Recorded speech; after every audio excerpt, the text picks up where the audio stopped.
اعوذ باللہ من الشیطان الرجیم بسم اللہ الرحمن الرحیم وقل جاء الحق وزهق الباطل ان الباطل كان زهوقا۔ یہ سورہ بنی اسرائیل کی آیت نمبر 81 ہے، 81۔ ترجمہ اس کا یہ ہے،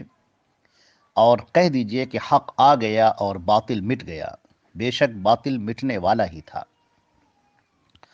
یہ جو آیت ہے یہ دراصل اس سے پہلے کی جو آیت ہے اسی کا یہ تتمہ ہے کہ نبی کریم صلی اللہ علیہ وسلم کو یہ بشارت دی جا رہی ہے کہ آپ پریشان نہ ہوں اور بالکل آپ دل گرفتہ نہ ہوں، آپ یہاں سے ہجرت کریں، مدینہ منورہ جائے، اور اس کے بعد یہ جو حق کا اظہار آپ کر رہے ہیں، اس کا جو اعلان کر رہے ہیں، اب یہ حق آ چکا ہے اور باطل بالکل مٹ گیا۔ آپ فتح یاب ہوں گے اور آپ کے دشمنوں کو شکست ہوگی اور آپ فاتحانہ یہاں پر پھر داخل ہوں گے۔ تو اس کے اندر نبی کریم صلی اللہ علیہ وسلم کو پیشن گوئی بھی کی جا رہی ہے اور آپ کو تسلی بھی دی جا رہی ہے۔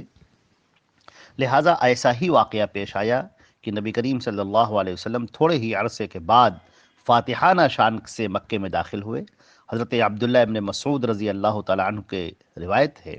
کہ نبی کریم صلی اللہ علیہ وسلم مکے میں داخل ہوئے اور بیت اللہ کے گرد 360 بت تھے۔ آپ صلی اللہ علیہ وسلم انہیں ایک لکڑی کے ساتھ کچوکے مارتے جاتے تھے جو آپ کے ہاتھ میں تھی، اور یہ کہتے جاتے تھے جاء الحق وزهق الباطل ان الباطل کان زہوقا۔ حق آ گیا، باطل مٹ گیا، بے شک باطل ہمیشہ سے مٹنے والا ہی ہے۔ اسی طرح سورہ سبا میں اللہ نے ارشاد فرمایا جاء الحق وما یبدئ الباطل وما یعید۔ حق آ گیا اور باطل نہ پہلی دفعہ کچھ کرتا ہے اور نہ دوبارہ کرتا ہے۔ یہ بخاری کتاب التفسیر کی جو ہے روایت ہے، یہ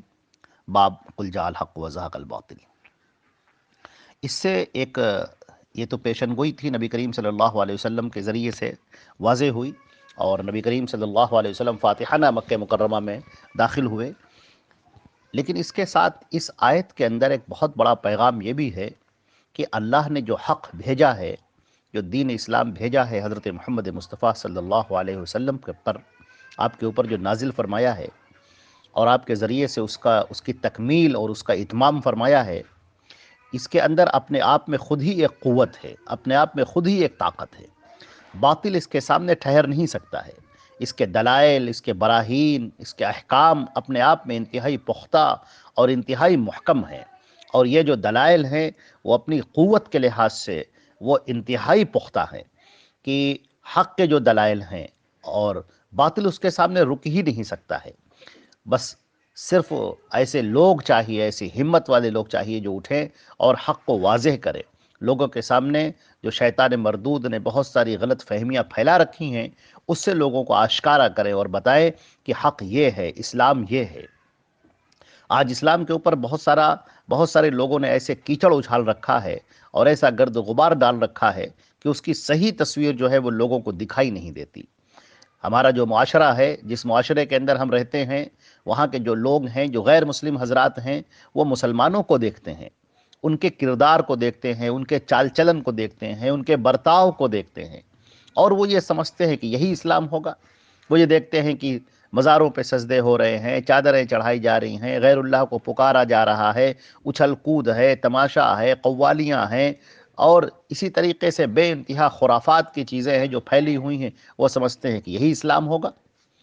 حالانکہ حقیقت بات یہ ہے کہ اس کا اسلام سے کوئی لینا دینا نہیں۔ تو جو حق ہے وہ اپنے آپ میں واضح ہے۔ نبی کریم صلی اللہ علیہ وسلم جو دین کو لے کر آئے ہیں، جو اسلام کو لے کر آئے ہیں، جو اسلام انہوں نے پیش کیا ہے دوسروں کے سامنے، پوری دنیا کے سامنے جو اسلام پیش کیا ہے، وہ انتہائی خوشبودار ہے اور انتہائی لوگوں کو اپنی طرف کھینچنے والا ہے۔ وہ فطرت کی آواز ہے، وہ دل کی آواز ہے، وہ انسان کی روح کی غذا ہے، وہ انسان کے زخموں کا مرہم ہے، اور انسان کے لیے وہی دین ہے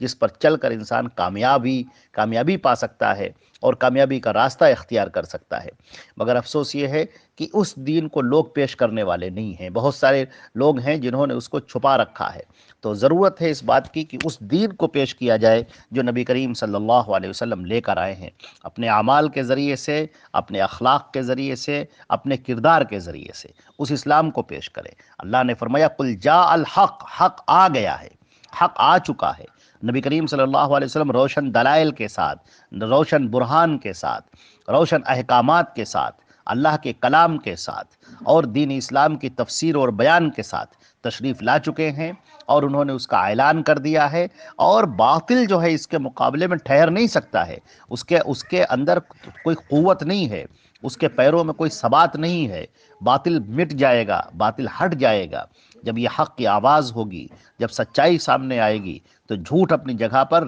رک نہیں سکتا، جھوٹ کے تار و پود بکھر جائیں گے۔ لہٰذا یہ جو دین ہے، دین اسلام ہے، یہ حقانیت کا ہے، سچائی کا ہے، بس اس کو پیش کرنے کی ضرورت ہے۔ کاش کہ ہمارے یہاں لوگ تیار ہو جائے اپنے آپ پر اسلام کو نافذ کرنے کے لیے، سب سے پہلے تو اپنے آپ پر، پھر اپنے گھر والوں پہ، پھر اپنے بستی پہ اس اسلام کو پیش کریں، اس اسلام کو دکھائیں جو محمد رسول اللہ صلی اللہ علیہ وسلم لے کر آئے ہیں، جہاں پر اخلاقیات کی وہ اعلیٰ تعلیم ہے کہ آپ کے بارے میں فرمایا گیا انک لعلی خلق عظیم، اب اخلاق کے اعلیٰ مرتبے پر قائم ہے۔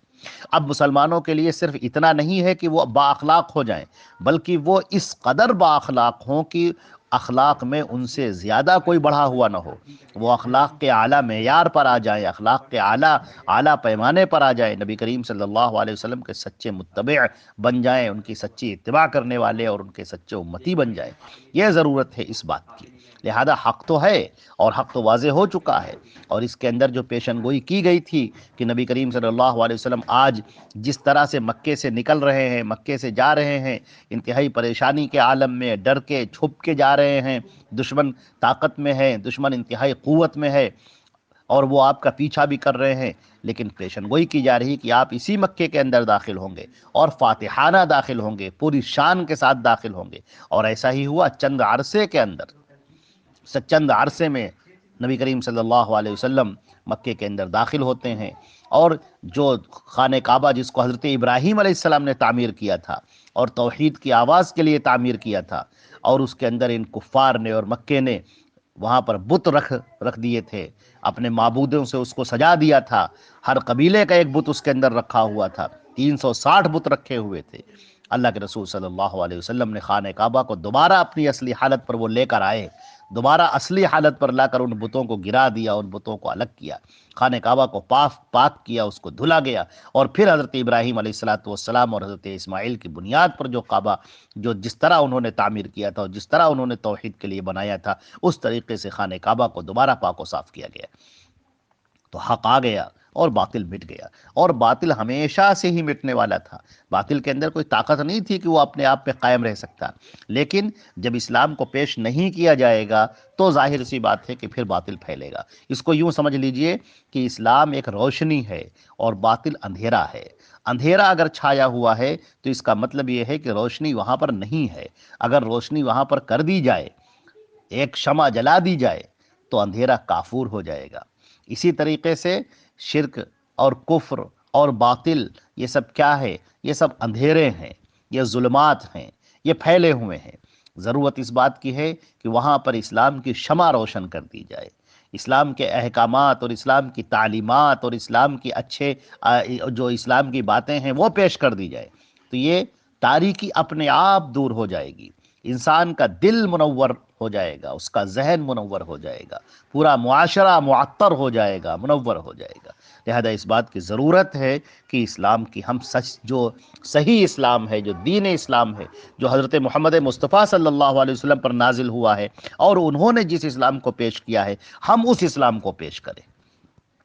لوگوں کے بنائے ہوئے، لوگوں کے گڑھے ہوئے، لوگوں کے رسوم اور رواج والے اسلام کو ہم پیش نہ کریں، کیونکہ وہ سچا اسلام نہیں ہے۔ سچا اسلام وہ ہے جو اللہ کے رسول صلی اللہ علیہ وسلم نے پیش کیا ہے اور جو صحیح احادیث میں موجود ہے، جو کتابوں میں لکھا ہوا ہے، جو الماریوں میں رکھا ہوا ہے، جو صحیح احادیث کے ذریعے سے اسلام کو پیش کیا گیا ہے، اللہ کے رسول کی ایک ایک باتوں کو نوٹ کیا گیا ہے اور ان کی ساری باتوں کو محفوظ کیا گیا ہے، اللہ نے اس کو محفوظ کیا ہے، اللہ نے اس کا انتظام کیا ہے، اس اسلام کو پیش کیجئے لوگوں کے سامنے جو سچائی والا اسلام ہے۔